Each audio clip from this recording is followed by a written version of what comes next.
I want to control my HiWonder XARM 1S through my Raspberry Pi Pico from the ROS2 command line.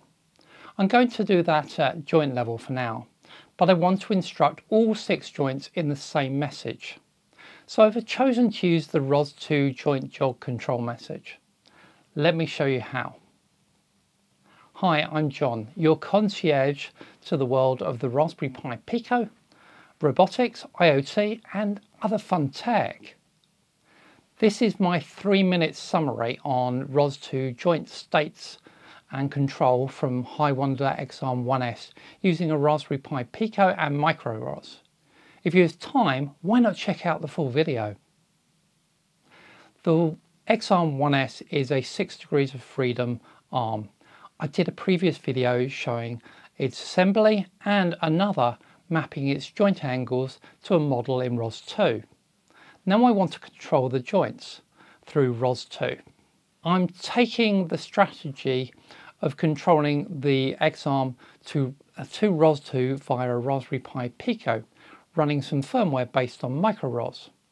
I've done quite a few videos on MicroROS in the past.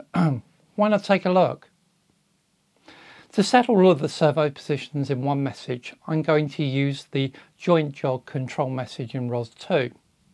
This lets me give a list of joints, arm 1 to arm 6 on the robot, then a set of displacements. These will be the joint angles in radians.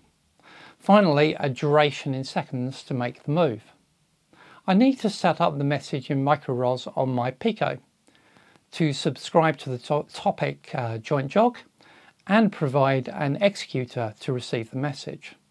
Then when I receive the message, I can extract the angles for each joint and instruct the robot to move.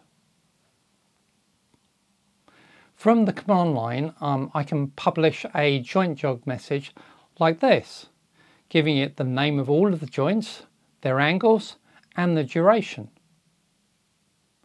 I built a little script of commands like this to move the robot through a sequence of moves. This works quite well, but it's a little fiddly. Fortunately, I have a second incomplete robot arm, so I use the second arm to be a bit of a controller for the first. As I move the servos, their position is read and sent to the other X-arm to move. Cool. Control at the joint level works well, but it isn't very natural. Certainly from the command line, I found it really difficult to think what all of the angles I needed to set it were in order to get the gripper into a good position for the video shot. This was actually one of the reasons I used the second X-arm for mirroring. That worked quite nicely, though I know there is a bit of a delay between the 2 arms at the moment. To control the robot naturally, we need to command it to move to a point and orientation in 3D space. That will need us to think about forward and inverse kinematics. If this video or any of my videos helped you out, why not buy me a virtual cup of coffee or lunch to say thank you? There is now the super thanks feature live on my channel, videos. Just click the button below the video and I'll appreciate it, really. Thank you very much for watching. If you enjoyed the video, please hit that like button and please subscribe to my channel so you don't miss the next video. Bye bye for now.